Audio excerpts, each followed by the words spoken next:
Okay. Greetings. My name is Walter Nyabundi, a research manager at InfoTrack Research and Consulting. This morning we will continue. We are continuing our series on the County Track Performance Index presentations with respect to the soft issues. Last week we covered happiness. This week we'll be looking at optimism. But what is critical to remember or to understand is that the County Track Performance Index is a tool that was designed by InfoTrack Research and Consulting with the purpose predominantly of providing a tool that can be used for benchmarking between different counties. But critically, it is also a tool that assesses is meant to assess the performance of county governments against set key performance indicators that are underlined by the 14 devolved functions, and to develop a citizen scorecard on the performance of county governments. With respect to the Optimism Index itself, we asked the respondents one critical question: how optimistic are you that life in general will be better next year than it is today, where 1 is extremely unoptimistic and 10 is extremely unoptimistic? And from that question, the overall county optimism index was then computed by taking responses from respondents in each respective county, and the mean for that county calculated to determine the county's optimism index. In terms of methodology, we spoke to 37,400 respondents across the country, for the larger County Track survey, which was essentially 47 surveys in one, being a comparative study. And we spoke to at least 600 respondents per county, but in the very large counties, we spoke to respondents, varying between 1,000 and 1,500. And those would be your counties such as Meru, Nakuru, Nairobi, Kakamega. And it is then within those counties that we broke the sample down, by PPS, that is population proportionate to size, just to allow us, or just to give us opportunity to allow every county to have data that is broken down by ward. And then, of course, what is important there is then that the margin of error would be a bit different depending on the number of respondents spoken to in every county. So for samples of 600, the margin of error was about plus or minus 4. And for larger counties, those where we spoke to about 1,000 individuals or more, you would find that the margin of error is about plus or minus 2.5. In terms of our findings from the Optimism Index, a few things stand out. One, Kenyans are not as optimistic as they were 5 years ago. Overall, the index has gone down by about 10%, from 75.5% in 2015 to 65.1% currently. Notably, only 1 out of the 47 counties has had a positive increase in its optimism, and that is Uasin Gishu, where the index increased by 6%, from 64.7% in 2015 to 70.7% in 2020. All other counties had a reduction in their optimism levels. By region, Eastern, Central, Rift Valley, and Northeastern are currently the most optimistic regions. And you will see that there are, similarities that contribute to, optimism in these regions. Primarily, the issues of development, the issues of, governance and improved service delivery have contributed largely to optimism in these places. And then it's also important to note that not all top performing counties are doing well in optimism, suggesting that county governments and policymakers, at large, must marry the two roles, the functional roles of service delivery and, the soft issues that cater for emotional well-being.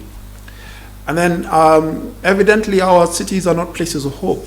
City dwellers, many people who live in large towns, are extremely discouraged by their current circumstances. Despite the fact that they moved to these places in search of opportunities and a better life, a majority of them have ended up being disillusioned and frustrated. Youth are more optimistic than older citizens. Critically, the hope of acquiring national political power is a great driver for optimism, and we have seen this in Uasin Gishu, in Makueni and Machakos, where prominent politicians from those places have expressed their interest in the presidency in 2022. So much so that I reiterate that Uasin Gishu had a net increase in its optimism index of 6%, which reaffirms the notion or our hypothesis that a hope for the stab at national power is a great reason for optimism. Again, close proximity to national power also provides county leaders, governors with access to national limelight, which also inspires county residents. And we also find that in a number of counties, first-term governors have come in and breathed new life and hope into their counties, come up with a different way of doing things. And we see this in, Tharaka Nithi, Ngandara, and Kisumu, and Kirinyaga, Isiolo, and Marsabit, where the optimism index is quite high. And then development projects and the promise of enhanced service delivery and employment are also drivers for optimism, as is comprehensive personal development, underscored by access to higher education through bursaries and scholarships and adult education opportunities. Also a driver for optimism. Interestingly, we also see that 3 of the northern frontier counties are in the top climber list in terms of optimism. So Mandera climbed from number 45 to previously to number 20, Isiolo from number 44 to number 23, and Marsabit from number 37 to 19.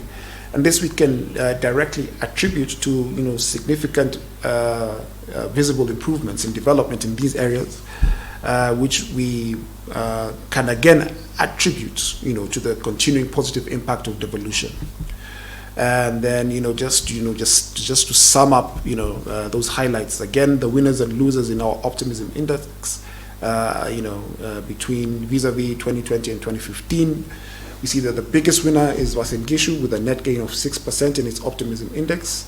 The biggest climbers are Uasin Gishu, Makueni, Mandera, Tharaka, and Embu. The biggest losers are Nairobi and Taita Taveta, which lost, or had a net decrease of minus 18.2% from their optimism index previously. The 5 biggest droppers in terms of optimism are Bungoma, Kisii, Vihiga, Homa Bay, and Kajiado. So in terms of the actual findings themselves, we find that Makueni, Uasin Gishu, Elgeyo Marakwet have an optimism index of above 70%. Against a national average of 65.1%. And so just to round out the top 10 in terms of optimism, Makueni was first at 72.7%, Uasin Gishu 70.7%, Elgeyo Marakwet 70%, Tharaka Nithi 69.6%, West Pokot 69.3%, Ngandara 69.2%, Embu and Machakos 68.9%, Kericho 68.3%, Kwale 67.9%. Regionally, we find Eastern is the most optimistic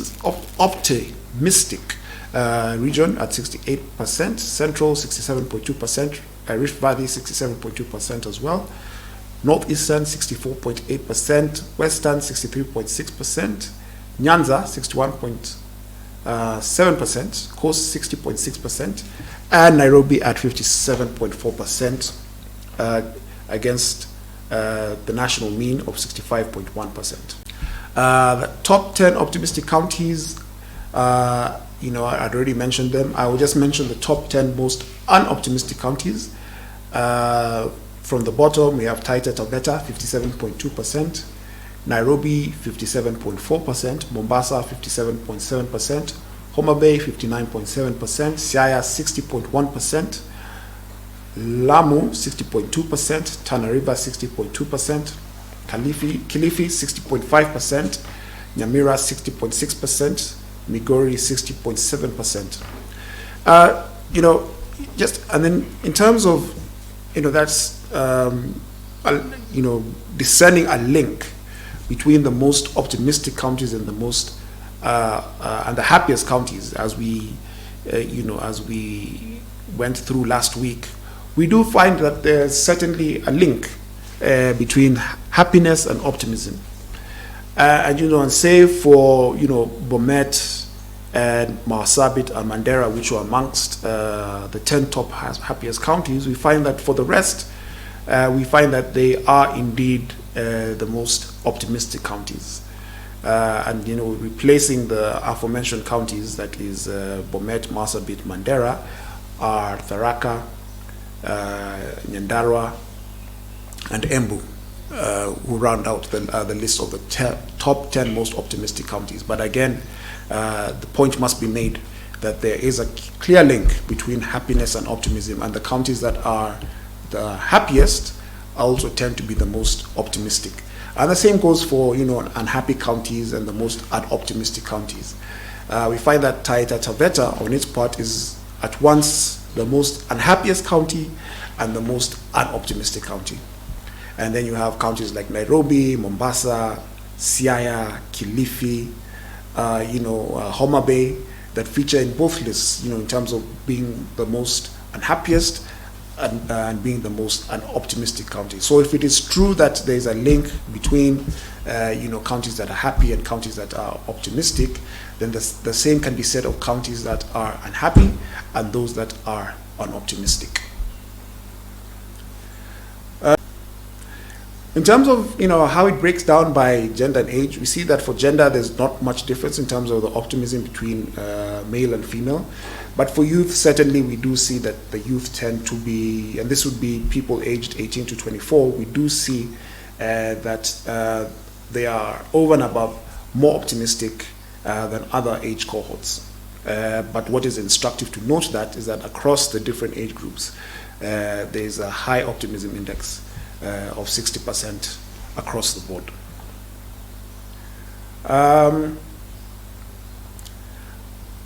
In terms of the climbers and the droppers, I'd alluded to this earlier, but I'll just go through it again. The top climbers in terms of optimism from 2015 to 2020 are Uasin Gishu, Makueni, Mandera, Tharaka, and Embu. Uasin Gishu climbed from number 47 to number 2, Makueni from number 38 to number 1, Mandera from number 45 to number 20, Tharaka from number 28 to number 4, and Embu from 29 to number 7. In terms of the droppers, Bungoma dropped from number 20 to number 32, Kisii from number 4 to number 34, Vihiga from number 10 to number 36, Homa Bay from number 22 to number 44, and Kajiado from number 5 to 24. So as we conclude, we must ask the question, and I will answer it: why are the counties that are optimistic, optimistic? One, we see that the hope for a stab at the highest level, that is the level of presidency, is a source of optimism. That is to say that counties that have people who have expressed a hope in becoming president are seen to be optimistic. Then there's the proximity to national power. For those governors who are seen to be influential and close to the highest office in the land, again, that tends to be a great driver or source of optimism. Personal development, especially through education, is another driver for optimism. The significant changes we're seeing in most parts of the country as a result of devolution. We know that many citizens have seen changes in their counties that they did not think that they would see in their lifetime. But there it is. They are seeing, wonderful, wonderful things happening in their counties as a result of devolution, and this, has indeed created a great sense of optimism in many places. And then new and inspiring county leadership in different counties, counties where, where first-time governors have come in, brought a new way of doing things, breathed new life into the systems, come with innovative ways of doing things. We see that indeed these places have a lot of optimism. And then there are counties where we have second-term governors who are more confident in what it is they're doing, are more sure of themselves, and who laid, a lot of the groundwork in the first term. We see that in a number of these counties, optimism is rife. And then just the issue of open governance, that as devolution becomes more entrenched, as it crystallizes, whether that is through precedent or by dint of the Constitution, we begin to see that counties are beginning to operate in a way, just as the framers of the Constitution intended them to, in a way that is consistent with the norms of good governance, and of course puts citizens at the heart of their decision making. Thank you very much. As I indicated, the Optimism Index is derived from asking one question: how optimistic are you that life in general will be better next year than it is today, where 1 is extremely unoptimistic and 10 is extremely optimistic? Once we ask this question, which is essentially based on a Likert scale of 1 to 10, and where the frequencies indicate that 1 to 4 is extremely unoptimistic, average is between 5 and 6, and extremely optimistic is between 7 and 10, we then come up with the overall optimism index, which is computed by taking these respondents in each respective county and averaging them to determine the optimism index, and then we do our ranking. But in terms of the inferences that I've given, in terms of the issues of proximity to power, the issues of leaders aspiring to higher office, of course, as researchers, it is upon us to, once we have these numbers, to go a bit further and find out what the reasons behind them may be. So that we do various ways, qualitatively, through our own desk research, to come up with these insights that we then contextualize and marry with the quantitative data.